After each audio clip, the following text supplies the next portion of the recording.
de legislación estatal o en este caso federal, porque son préstamos estudiantiles a nivel federal.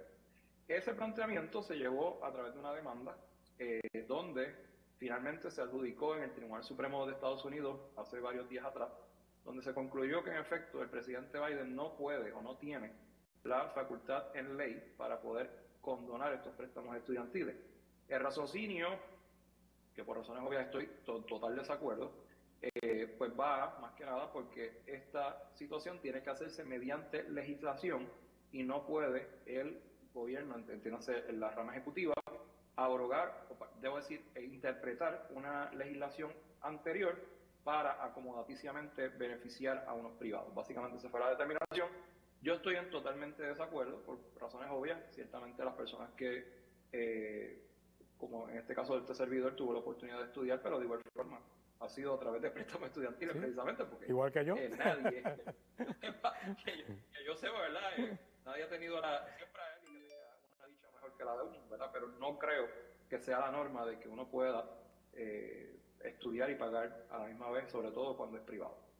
Eso me pasó, yo cuando estudié la maestría fue a base de préstamos estudiantiles que lo pude estudiar, porque si no, no había manera en que pudiese costear lo que era el acomodo allá en la Universidad de Pittsburgh cuando hice el MBA. Pero entonces, ahora se supone que ellos dicen, el Supremo dice que tiene que ser a nivel de legislatura, pero obviamente también vemos que pues, la legislatura no está a favor del presidente, o sea, no tiene la mayoría suficiente como para querer promulgar o poder hacer una nueva ley que permita esto. Lamentablemente esa es la situación. La rama ejecutiva podría, de alguna forma, como lo ha anunciado el propio presidente Biden, sujeto a que lo demanden nuevamente, va a en cierta medida a dar un periodo de cool-off o de enfriamiento para que haya esa oportunidad por motivo de la decisión, ¿verdad? Porque todo el mundo esperaba que fuera lo contrario, pues no comenzar los recobros en este periodo, no sé cuánto tiempo específicamente, pero eso es lo que ha anunciado como medida cautelar.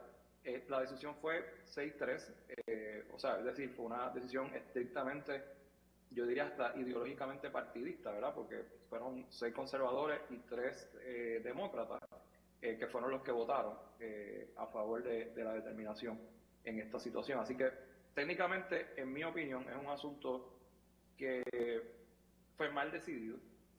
Me parece que la legislación del HEROES Act, que es cuando se creó, pues precisamente puede interpretarse que también uno se afectaba negativamente en hacer los pagos porque no estaba recibiendo ingresos, ¿verdad?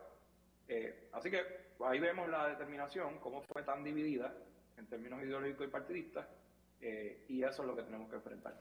A ver que yo, pues, a ver, las circunstancias son distintas. Ya quisiera yo que cuando me tocó a mí pagar los préstamos hubiese subido alguna ayuda de esas que me condonaran parte de la deuda antes de haberla terminado de pagar. Yo todavía lo estoy pagando. yo llevo 20 años en la profesión y todavía me queda no sé cuánta cantidad es exactamente, pero los pude consolidar y he tratado de aportar y todo lo demás, pero sigue siendo un problema porque aquí, o sea, el negocio de los préstamos estudiantiles es bien sencillo, son los intereses.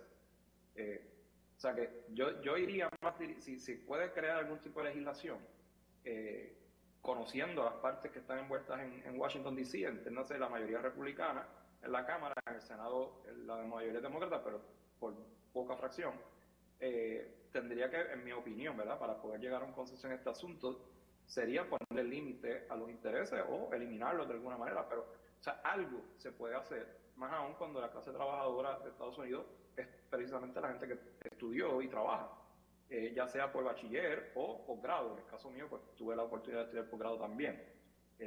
Y me parece que este asunto hay que atenderlo, porque la clase trabajadora técnicamente hay que beneficiarla. No podemos seguirle dando incentivos a personas que no trabajan, pero sí hay que de alguna manera beneficiar a los que movemos la economía. Había escuchado algo, no sé si tiene información de que él como que se tenía un plan B, más o menos de cómo pues, buscar la manera de que esto se dé aún con esta determinación. No sé si has escuchado algo, si sabes algo de cuál es supuestamente ese plan B.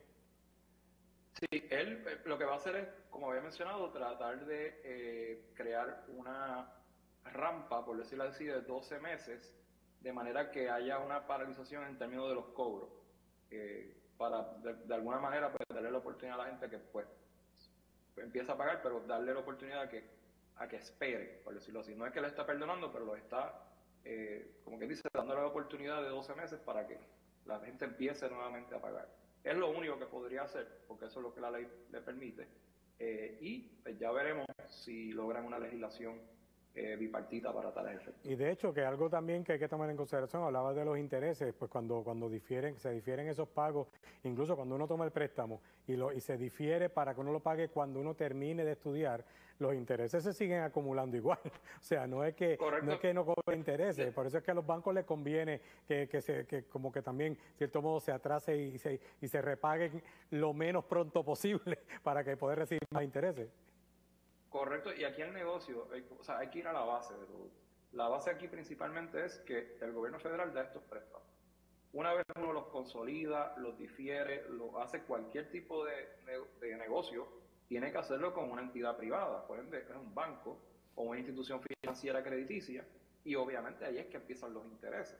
Porque, o sea, lo que quiero decir con esto es que la fuente de esta ayuda, que es un préstamo al final del día, viene del gobierno de Estados Unidos, pero al tú eventualmente vender esa cartera diría yo, de préstamos estudiantiles por opción, porque la misma persona lo quiere o diferir o lo quiere consolidar, etcétera, pues entonces ahí se complica porque ahí entran los privados y ahí entonces aplican los intereses. Entonces uno dice, bueno, pues yo trato de pagar 300 pesos al mes, pero a 30 años, cuando vienes a ver, estás pagando, yo diría que hasta el doble de lo que originalmente se supone. Entonces ese es el problema que tiene precisamente la legislación al día de hoy, y me parece que se puede enmendar. Bueno, pues tendremos que ver qué va a pasar con toda esta situación. Sabemos que el presidente está pues enfocado en lograr un alivio para estas personas que todavía están pagando los préstamos estudiantiles. Aclaro también, como decía, o sea, que esta situación no era porque era el presidente Biden. O sea, cuando el Supremo habla, dice que el presidente, o sea, la figura no puede, según ellos, no puede tomar la decisión sin la legislación.